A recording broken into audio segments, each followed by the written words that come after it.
খেয়ে আলু দিয়ে পনিরের ঝোল বা পনিরের নিরামিষ রেসিপি ট্রাই করে করে যদি বিরক্ত হয়ে যান, একদিন বাড়িতে পনিরের এই রেসিপিটা ট্রাই করতেই পারেন। ঘরে থাকা কিছু সাধারণ জিনিস দিয়েই তৈরি করব, খেতে কিন্তু দারুণ সুস্বাদু হয়। আমার বাড়িতে পনিরের এই রেসিপিটার কিন্তু সবাই ভক্ত। সবার প্রথমে একটা মশলা তৈরি করে নেব। এখানে একটা কড়াইতে নিয়ে নেব 1 চা চামচ গোটা ধনে, গোটা জিরে, হাফ চা চামচ মৌরি, 3টে শুকনো লঙ্কা। যদি আপনাদের কাছে কাশ্মীরি শুকনো লঙ্কা থাকে সেটা নিতে পারেন। 30 সেকেন্ড মতো কড়াইতে ভালো মতো এগুলোকে ড্রাই রোস্ট করে নেব। যখন দেখবেন যে হালকা একটা চিটচিট হচ্ছে আওয়াজ আর ধোঁয়া বেরোচ্ছে, গ্যাসের ফ্লেম বন্ধ করে কড়াই থেকে মশলাটাকে প্লেটে রেখে ঠান্ডা করে নিয়ে হালকা দানা দানা করে গুঁড়ো করে নেব। তো ওই কড়াইতে সাদা তেল নিচ্ছি আমি 2 টেবিল চামচের কাছাকাছি। তেলটা গরম হয়ে গেলে দিয়ে দেবো 2টো বড় সাইজের পেঁয়াজ ছোটো ছোটো করে কুচিয়ে নেওয়া। পেঁয়াজটাকে ভাজবো, মিডিয়াম টু লো ফ্লেমে রেখে ভাজতে ভাজতে একটা মশলা তৈরি করে নেব। মিক্সির ছোট জারে 10টা কাজু নিচ্ছি। কাজুর বদলে 4 মগজ আর সাদা তেল মিশিয়ে ব্যবহার করতে পারেন। 2টো টমেটোটাকে এমনি কেটে নিয়েছি। তার সাথে এখানে হাফ ইঞ্চি আদা ছোট ছোট টুকরো করা আর 3 থেকে 4 কোয়া রসুন অল্প একটু জল দিয়ে পেস্ট তৈরি করে নেব।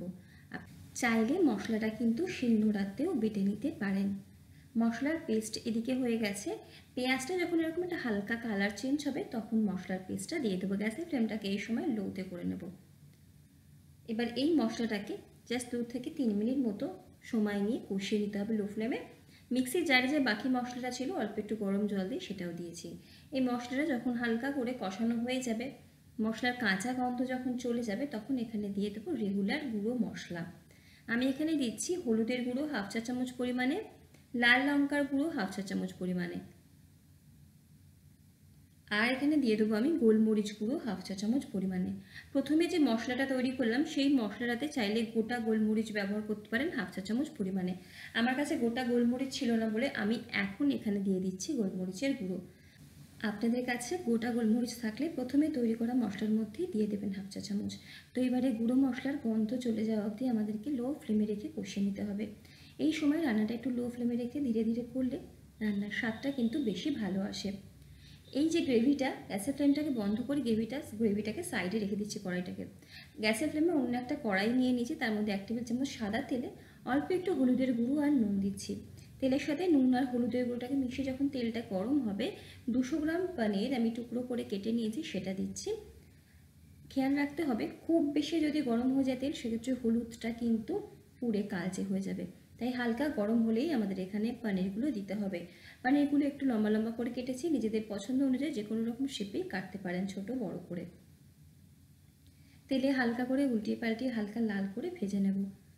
পনির যদি মনে করেন যে ভাজার পরে হালকা একটু টাইট হয়ে যাচ্ছে বা শক্ত হয়ে যাচ্ছে, সেক্ষেত্রে 1 কাপ মতো গরম জলে হাফ চা চামচ নুন আর একটু হিং দিয়ে পনিরটাকে 5 মিনিট মতো ভিজিয়ে রেখে দেবেন।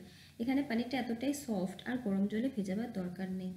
তো বাকি যে তেলটা ছিল তার মধ্যে ফোড়নে 1/4 চা চামচ গোটা জিরে আর ওই হাফ চা চামচের থেকেও কম একটু আদা কুচি দিচ্ছি। যখন এই আদা আর জিরে থেকে বেশ সুন্দর গন্ধ আসবে এরকমভাবে ডুমো করে কেটে রাখা পেঁয়াজ দিচ্ছি। পেঁয়াজটা জাস্ট 30 সেকেন্ড মতো একটু হালকা নাড়িয়ে ঝাড়িয়ে নেব তেলের মধ্যে। গ্যাসের ফ্লেমটা মিডিয়াম টু লোতে রেখেছি। এখানে আমার কাছে কিছু লাল আর হলুদ বেল পেপার ছিল, ক্যাপসিকাম এই একই রকমভাবে কেটে রেখেছি। লাল হলুদ ক্যাপসিকামটা একদম অপশনাল, ইচ্ছে না হলে দেবেন না, শুধুমাত্র সবুজ ক্যাপসিকামটা দিলেই হবে। বেশিক্ষণ কিন্তু ভাজবো না, হালকা একটা ক্রাঞ্চি ব্যাপার থাকবে এই পেঁয়াজ ক্যাপসিকামের মধ্যে।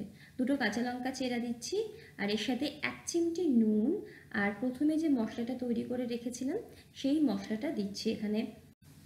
হাফ চা চামচ পরিমাণে মশলাটাকে দিয়ে জাস্ট 30 সেকেন্ড মতো একটু নাড়াচাড়া করে নেব। মশলার যেন হালকা একটা ফ্লেভার থাকে, তাই খুব বেশি কিন্তু এই ভাজা ভাজা করতে হবে না, 30 সেকেন্ড মতো একটু নাড়িয়ে চাড়িয়ে নিলেই হবে। তো এবারে যে আগে তৈরি করে রেখেছিলাম গ্রেভিটা, সেই গ্রেভিটা এর মধ্যে দিয়ে দিচ্ছি। গ্যাসের ফ্লেম একদম লোতে রেখে দিয়েছি।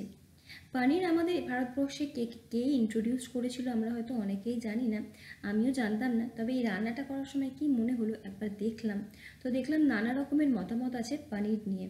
কেউ কেউ বলে আফগান আর ইরানিয়ানরা যখন এসেছিল এই দেশে তারা এসে পনির ইন্ট্রোডিউস করেছে। আবার কেউ কেউ বলে যে পর্তুগিজরা নাকি ভারতবর্ষে প্রথম পনির ইন্ট্রোডিউস করিয়েছে।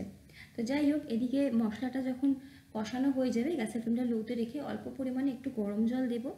গরম জল দিয়ে কষালে পরে মশলার তেলটা খুব সুন্দর ছাড়ে।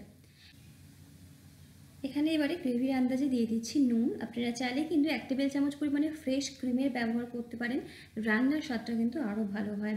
তো এবারে সমস্ত কিছুকে ভালো মতো মিশিয়ে নিয়ে মশলা থেকে যখন তেল ছাড়বে ভেজে রাখা পনিরগুলো দিয়ে দিচ্ছি। অল্প একটু কস্তুরি মেথি একটা তাওয়াতে একটুখানি হালকা করে সেঁকে নিয়েছিলাম, যখন বেশ মচমচে হয়ে গেছে হাত দিয়ে এরকম গুঁড়ো করে দিচ্ছি। আর অল্প একটু ধনেপাতা কুচি, চাইলে দুটোর যে কোনো একটা বা ধনেপাতা নাও দিতে পারেন, কস্তুরি মেথিটা কিন্তু দিতে হবে। সমস্ত কিছুকে ভালো মতো মিশিয়ে নিয়ে লো ফ্লেমে 1 মিনিট মতো ফুটিয়ে নেব। গরম জলের ব্যবহার করতে পারেন যদি গ্রেভিটা বাড়াতে চান। আমি এখানে একটু ড্রাই রাখছি, খুব বেশি গ্রেভি রাখছি না, রুটির সাথে সার্ভ করব বলে। তো আর 1 থেকে 2 মিনিট মতো ফুটিয়ে নিলেই কিন্তু আমাদের এই কড়াই পনির রেডি হয়ে যাবে। বানানো খুব সহজ, অবশ্যই একদিন বাড়িতে বানিয়ে দেখবেন।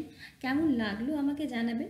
ভিডিওগুলো ভালো লাগলে লাইক, কমেন্ট, শেয়ার আর সাবস্ক্রাইব করে পাশে থাকার অনুরোধ করব।